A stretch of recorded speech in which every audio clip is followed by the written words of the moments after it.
去る数の傭兵、マドロックだ。あなたがドクターか。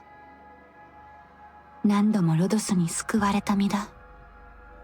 今こそ、恩義に報いさせてもらう。ん？ああ、この土か。彼は囁き、踊る。私の友人だ。Hello everybody, my name is Ludwig and this is Operator Overview. The operator I'll be reviewing is Mudrock, so without further ado, let's get right into it. Mudrock is a 6-star defender of the Juggernaut branch. Trait of the archetype cannot be healed by allies. So Mudrock is a unique unit. She's a defender who has 3 block. She has extremely high max HP and she has pretty high attack, and she has pretty medium to good defense. It's not super high, but it's not very low either. The biggest downside of Mudrock as an operator is her deployment cost. 36 is quite expensive. So you're gonna need either time to generate deployment points, or you're gonna need some way to generate them, such as vanguards or something, because she is quite expensive and you probably won't be able to get her out early, or if you do, she might be the only unit you do get out early. So besides that though, she has extremely high HP, good attack, and pretty good defense. So not much else. Pretty standard for the defender class. The biggest thing is she cannot be healed by allies, so traditional medics will not be able to heal her. The guardian defenders won't be able to heal her. Any source of healing that basically is not Mudrock usually can't. We'll go over some ways that she can be healed later, but right now basically she can't be healed normally like every unit, most units besides units like Reaper Guards and Juggernauts, and ones that basically cannot be healed by allies. There's a few other types, but they all have the same sort of thing. So, operator profile. Mudrock is from the faction Rhodes Island. Operator description. Mudrock, Sarkaz mercenary, old friend of the fertile soil and stone. Operator quote, many people are astonished by her true appearance and we're all no different. Profile. Sarkaz mercenary, Mudrock, formerly a part of the Reunion movement, led her team far from Ursus after disagreements with the organization. She had no involvement with the Reunion whatsoever during the incidents in Chernobog and Lungman, searching for a foothold to establish. Mudrock took her team towards Lithania after taking in a great number of Lithanian infected there. Mudrock became a highly esteemed leader and her team came to be known as the Mudrock Squad. Despite Mudrock's multiple attempts to avoid conflict with other powers, her side was nevertheless drawn into constant disputes. So as to prevent any further meaningless sacrifice, Mudrock chose to head for Kasdel. She came into contact with elite operator Logos within Kasdel's borders and left with the latter for Rhodes Island. Her character voice for Ian, she does not have, sadly, an Ian voice actor right now. In Japanese, it's Maya Uchida. So, for operator backstory, Mudrock was saved by elite operator Logos from the echoes of, I can't pronounce that, in the Rewinding Breeze story Recollection. Mudrock, an ex-Reunion gargoyle mercenary who once led her band of mercenaries during the uprising in Wallamondo, chose to join RI alongside the survivors of her squad. Though she had long fought for the infected, her time with RI allowed her to pursue that cause in a new way. Since her first day on board, Mudrock has fostered good relationships with her former enemies, Fallenik and Suzerain, as well as Granny, an acquaintance of Big Bob. This makes Mudrock the 3rd former Union member to join Rhodes Island, following Ethan and W. Everyone in Rhodes Island, including the Mudrock squad, was surprised upon seeing Mudrock's true appearance. Beneath the war-torn, bulky armor lies a beautiful Sarkaz woman with crimson eyes and silky long white hair. Despite her appearance, she remains a formidable combatant owed to her years of experience and her geokinetic originium arts. Inherited from her ancient gargoyle bloodline as the only known representative of her tribe in RI, she possesses the resilience of stone and wields the earth's power through her army of colossi. They were super fun to fight in the event. They were really it was a blast when I had to fight them. I remember that. Alright, debut event and banner. Mudrock debuted in the episode 8, basically. When episode 8 came out of the main theme, it was sort of like this fan appreciation event that she technically released, but it released technically alongside episode 8, so she also released on her headhunting banner is Forget Me Not alongside Rose Montes. who I still don't have, so that's great. Because Rosemontis was limited. So, but I do have Mudrock, so I guess that's a win. All right, module UNYX. I don't really know what UNY is supposed to stand for. I thought it would be like Juggernaut X because she's a Juggernaut, and typically like you have Fighter X, you have like Arts Fighter, you have Lord Guard X. So I don't know what UNY stands for. My only guess would be unyielding. I'm guessing like that the word that makes sense to me would be unyielding or something like that. So unyielding X, spreading roots of soil and stone, module X, stage 1. Mudrock gains some HP and attack, and her trait, she takes 15% less damage from enemies blocked by this unit, so pretty nice.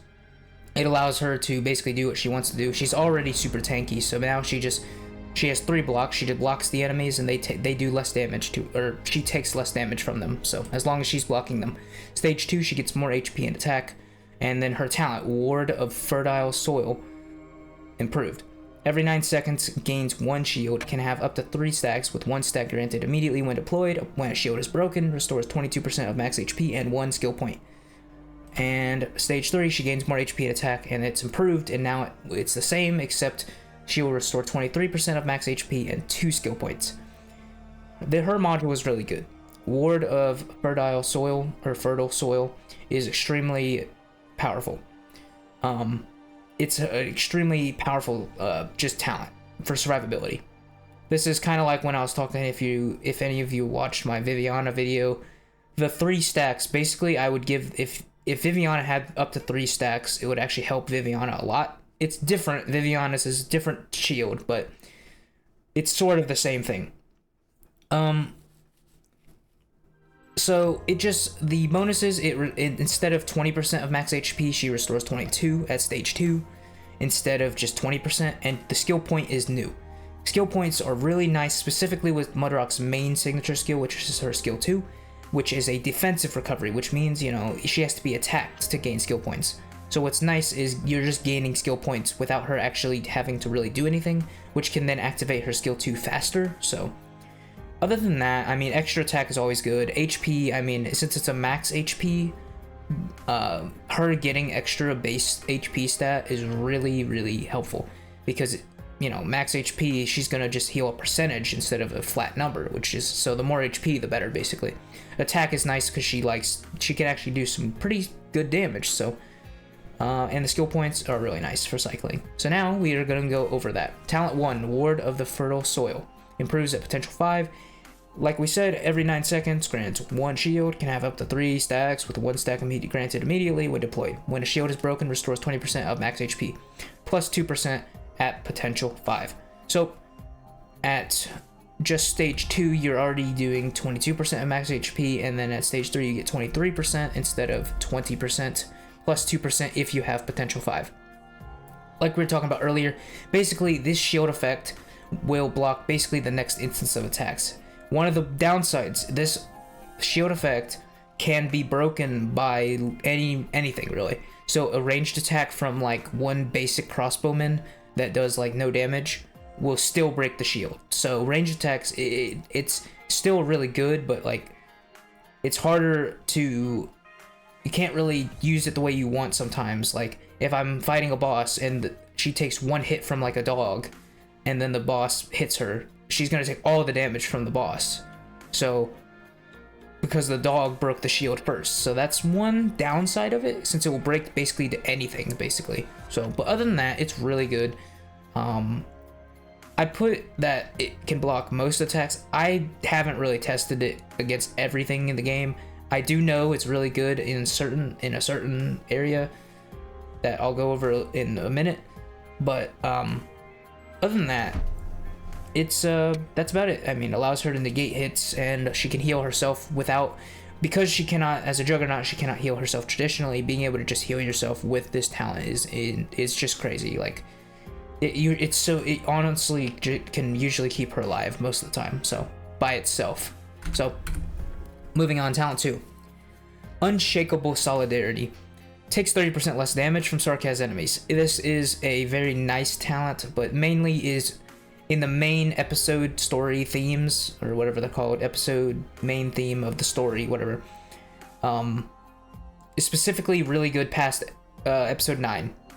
So episode 9 doesn't really have a lot of sarcasm, but then episode 10 has basically, episode 10 through like 14 or whatever is basically just sarcasm, a lot of sarcasm enemies. Now sometimes you get some different types here and there, but in general, you're basically gonna, Mudrock is super good. If you have Mudrock, you just try her out in like those stages, because she can just not, she basically just doesn't care. Like, she'll take like a lot less damage from the sarcasm enemies, and when most enemies are sarcasm, you're getting the most use. The effectiveness of this talent is most effective when you're fighting sarcasm. So, and technically most sarcasm enemies are in those episodes past 9. So as I was talking about, just like I was talking about in the previous talent, this is also good against specifically the artillery, the Londinium artillery with like Manfred and his annoying, I don't know.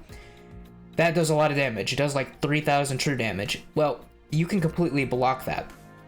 If you use just her talent 1 can just block that, because why not, right?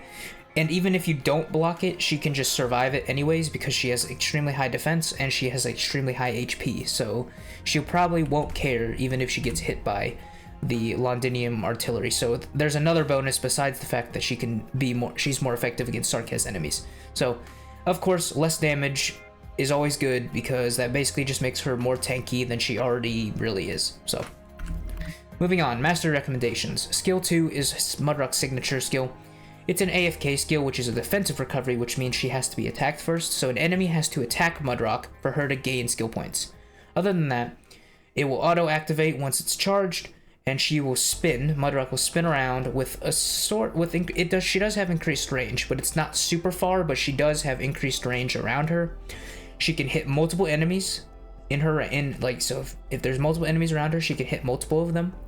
She gains a percentage of her HP back, so percentage-based healing is always great, especially on a high HP character.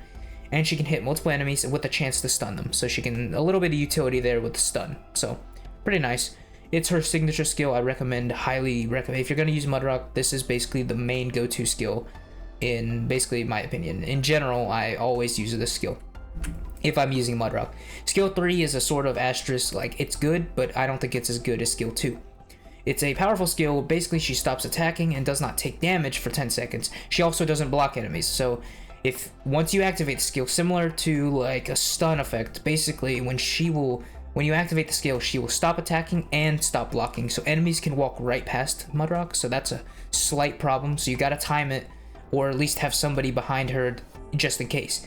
She will slow enemies within her range, which is she has a quite extended range. And then Mudrock will stun enemies around her after the duration when she stops attacking. It's like 10 seconds. And then Mudrock stuns enemies all around her. She'll slow enemies around her, and then she'll stun them, and then she'll gain reduced attack interval, so she attacks faster. Her attack and defense are also significantly increased.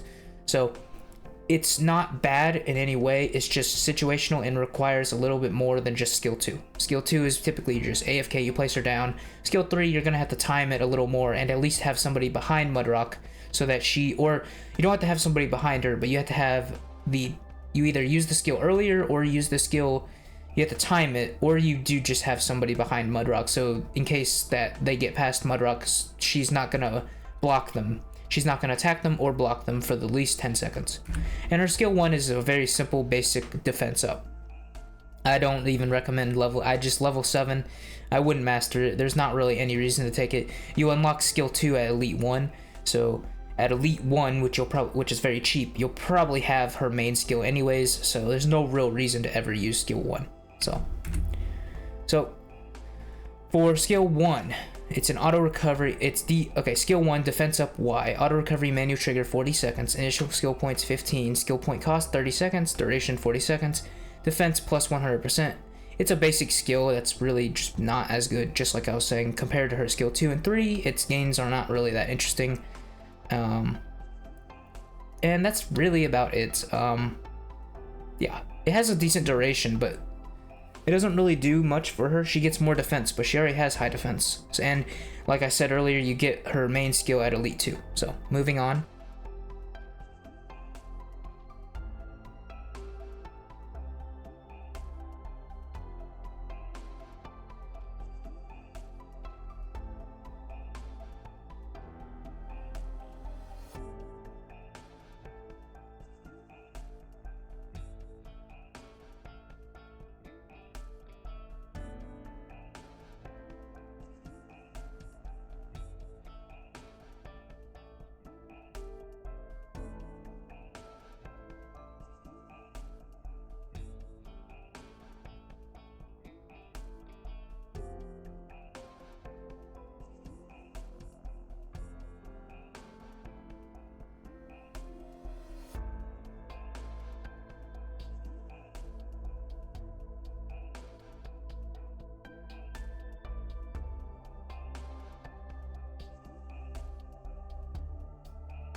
Skill 2, Crag Splitter. Defensive recovery, auto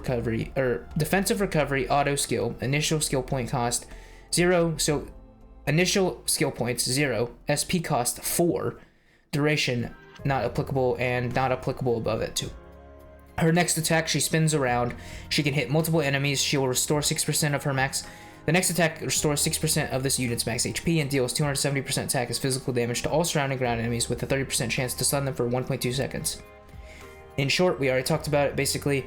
So defensive recovery, she needs to be attacked first to gain skill points.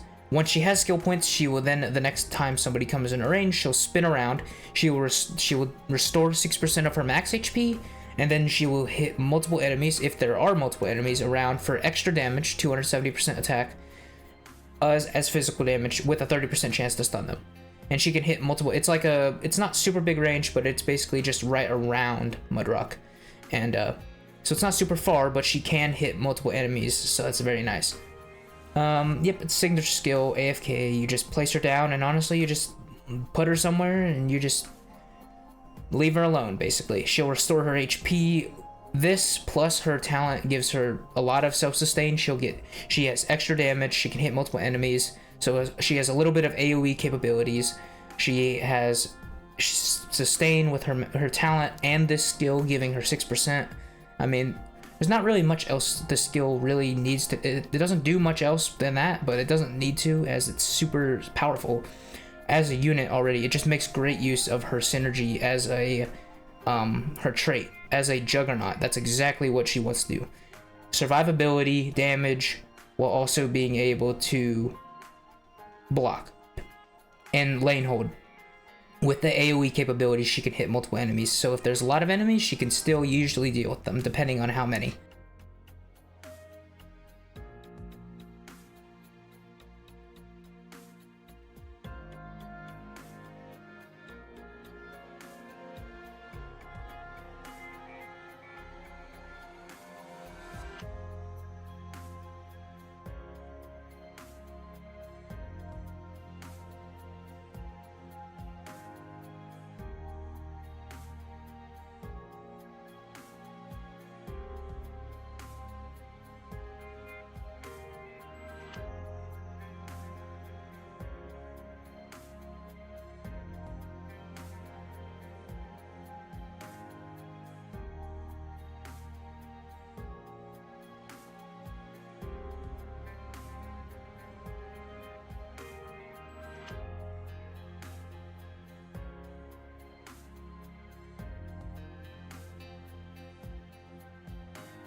Moving on, skill 3, Bloodline of Desecrated Earth. Auto recovery manual trigger 30 seconds, initial skill points 15, skill point cost 25, duration 30 seconds. Upon skill activation, Mudrock stops attacking and does not take damage for 10 seconds, and reduces the movement speed of surrounding enemies by 60%. After this state ends, Mudrock stuns surrounding ground enemies for 5 seconds and gains reduced attack interval, attack plus 140%, defense plus 80%, and the ability to attack all blocked enemies. So, just like we were talking about earlier, it's situational. You gotta time it correctly, or you have to have the timing down correctly, or you have to have a operator behind Mudrock to block for her. So it doesn't say it, but when she stops attacking, she also does not block. So enemies will walk right past Mudrock, so you have to be careful. She will then reduce the movement speed in a large area, and then after that state ends, after the 10 seconds ends, she will then stun enemies around her, ground enemies for 5 seconds, gains reduced attack interval, she attacks faster, so she can hit them more often, attack plus 140%, gains extra attack and defense, and she has the sort of ability like a pseudo Centurion Guard for like 20 seconds, I think, because you activate the skill and then you have to wait 10 seconds, and then you really are getting 20 seconds of the extra bonus effects. So she can attack all blocked enemies just like a Centurion Guard. And just like a Centurion Guard, it's worded strangely. She does not have to block enemies. So as long as, though she doesn't get extra range once the skill after the 10 seconds. So if she has like 3 enemies or more, or 3 enemies she's blocking, she doesn't actually have to block them. As long as the enemies come into her range and she can attack them, she will attack all blocked enemies. She will attack all enemies. They don't need to be blocked. She will attack up to block count, basically. So if 3 enemies come into her range, she'll hit all 3 simultaneously, even before she blocks them. So before she blocks them, she'll attack all of them. And that's really about it until the skill expires. So a pseudo Centurion Guard effect, and a movement speed reduction, sort of does not take damage. It's a good skill. She can stun them. Increases her attack and defense. It's good, but it's not. It does have a pretty low SP cost, which is nice.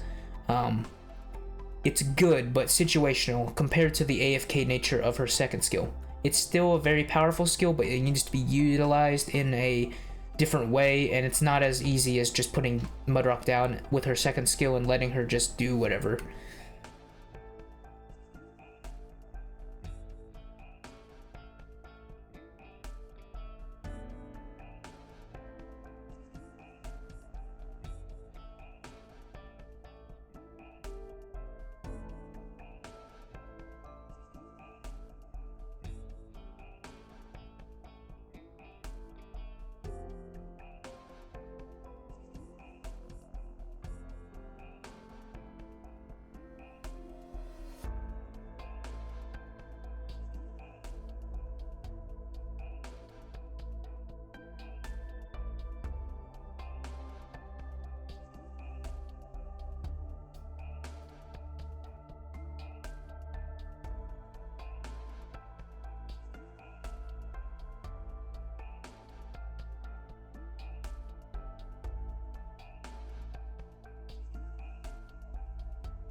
For synergies, Mudrock has actually quite a few.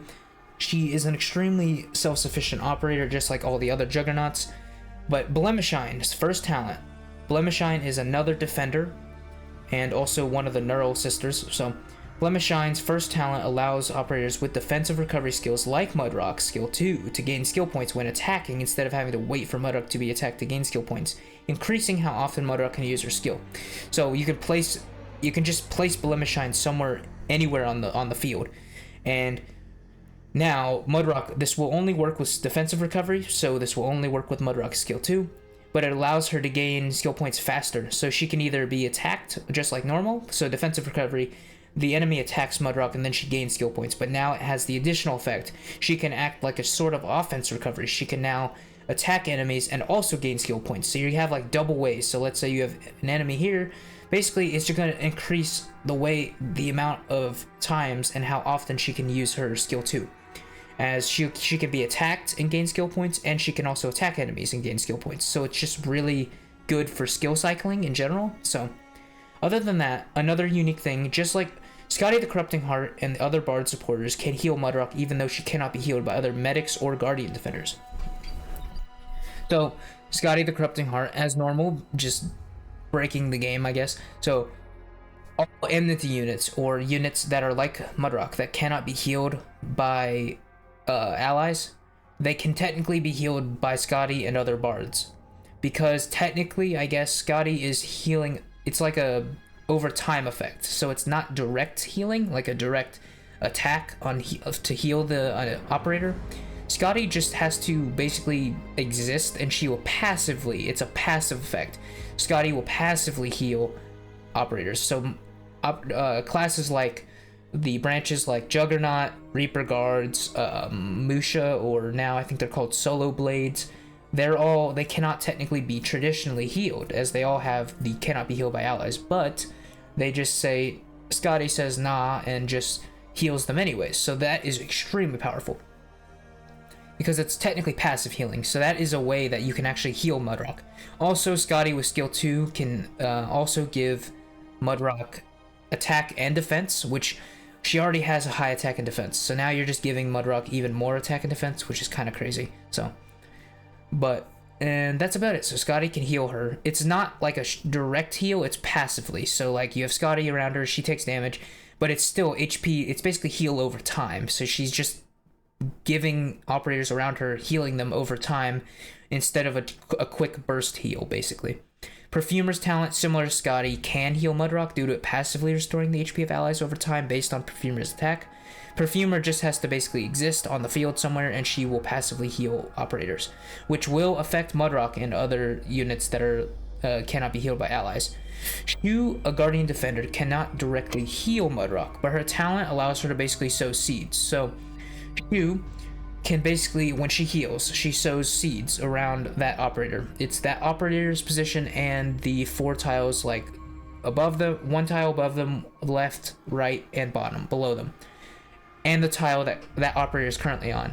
She cannot technically directly heal Mudrock, but if you place Shu behind Mudrock, and let's say you have a way to make Shu or somebody take damage, you can then use Shu to heal herself if you have Shu right behind Mudrock, and then the sow tile will also affect, because Shu is right next to Mudrock, to the like left of Mudrock or something.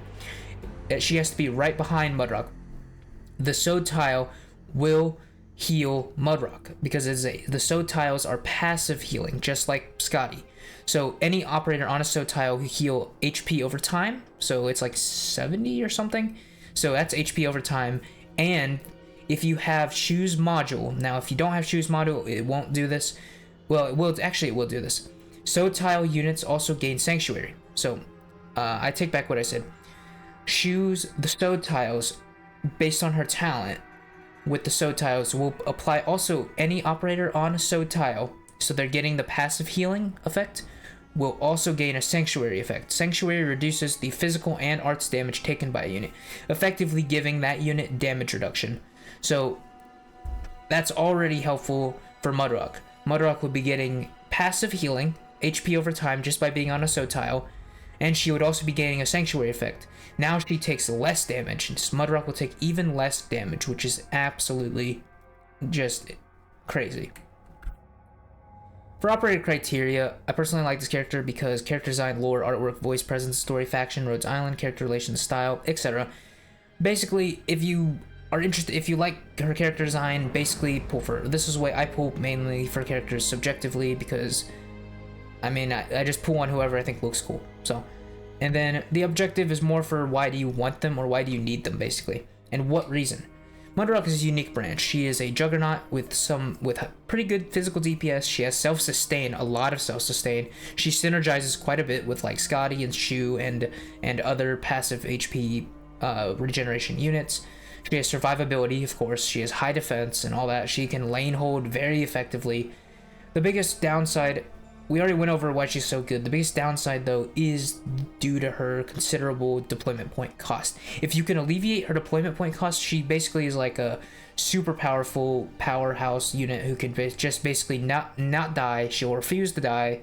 She'll do high damage. She can basically survive most things in the entire game. Like, if you can get her down. The problem is getting her down in a timely manner can be a challenge. And that's really about it. I highly recommend picking her up if you, she's in like, I think she might be the Colonel now, but I think she was in the standard headhunting pool. She's probably in the Colonel now. But if you want a reliable defender who can basically self-sustain herself and just stay alive, where most operators would just die, she is basically one of the best. She's just so incredibly powerful. She's such a AFK, like, set and forget operator. You can just place her down, skill 2, and just leave her alone. In conclusion, yep, I already said that. Mudrock is a powerful operator. Yep, deployment point cost, okay. Her trivia leitmotif is Lithos, and the phrase "for evil men will be cut off" are inscribed on Mudrock's hammer, which is taken from Psalm 37:9. Mudrock's dialogues are filtered when wearing her default skin, so her Elite 1 skin, she has like a filter dialogue because she's in her armor, basically.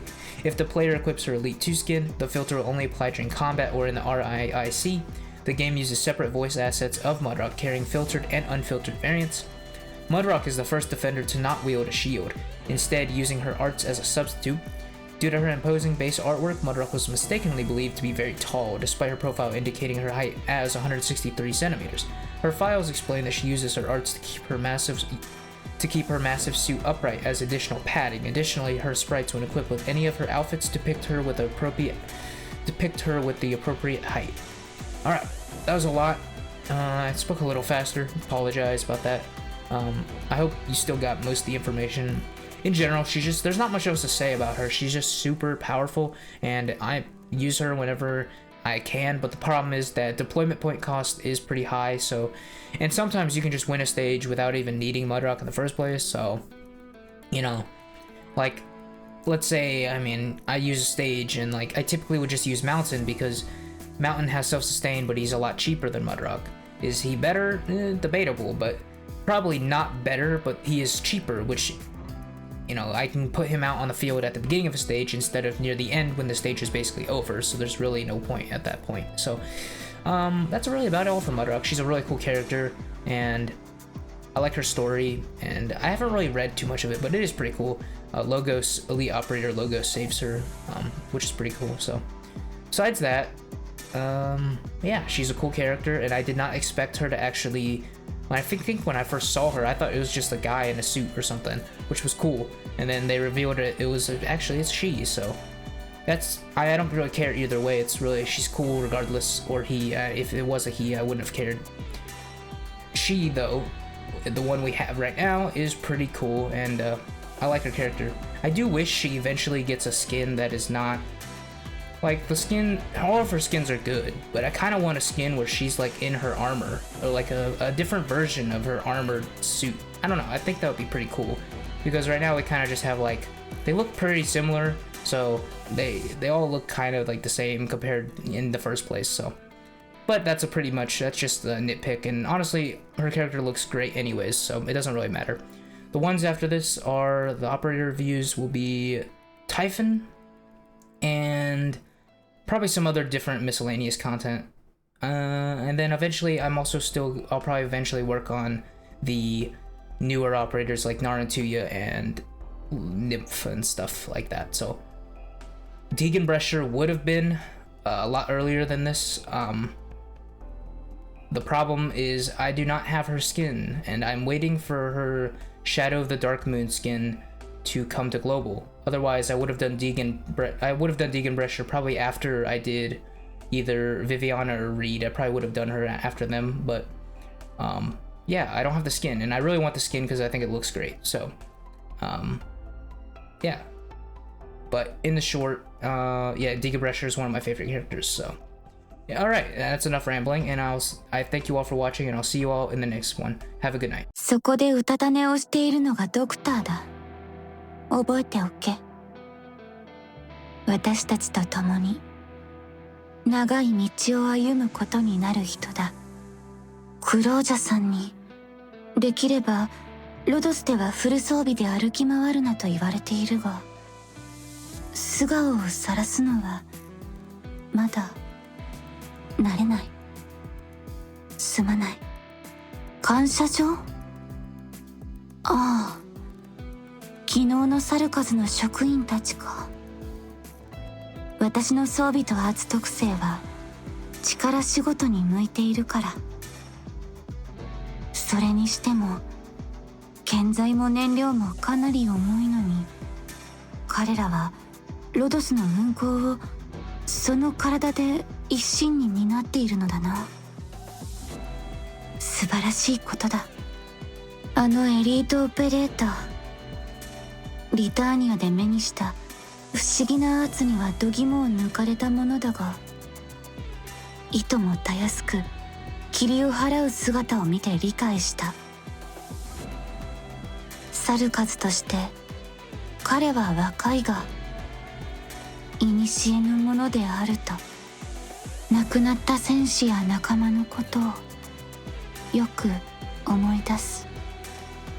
そして時折未だに逃げ惑っているかのような錯覚に陥る。ドクター、あなたはカズデルに行ったことはあるか？あそこは私の旅の起点であり、そして終点になる場所だと思っていた。ケルシー先生か。意外だが心強くもある。しかしロドスは他の傭兵部隊とも関係があるようだが、それについて話してくれないか、ドクター。知らない方がいい。そうか。ならば誰のことか分かったかもしれない。私がロドスのオペレーターになったのは、彼らがきちんと治療を受け生きていけるようにするためだ。そうすれば戦士たちの死が無駄にならずに済む。私はロドスに来て初めて自分が何かのために戦っているということを実感したんだ。一人で泥人形に話しかけていた？まさか見られていたのか？あれは簡略化された儀式の一つで、実は皆知っている？本当か？では次は気をつけよう。人気のない深夜に。それもやめろと。カズデルからリターニアに至るまで多くの烙印が被災者たちに刻まれた。そして彼らがやむを得ず武器を掲げた時、自分にはもう何もないと気づいた。ドクターは私のことをどう見ている？信頼している？その信頼は私を生きながらえさせることができるのか？この姿が新鮮？それは戦闘中は防具を脱がないと決めているからな。理由はいろいろあるが、今はもう違う。このままで色だとそれが命令だというのなら、逃げても無駄だ。抗え、たとえやむなき抵抗であっても。それが私の知る唯一の苦しみとの向き合い方だ。友人たちが祝福を囁いている。私たちの勝利だ、ドクター。ドクター、しばらくそばにいてくれないか。カズデルのことを少し尋ねたい。ああ、友人たちもあなたのことは慕っている。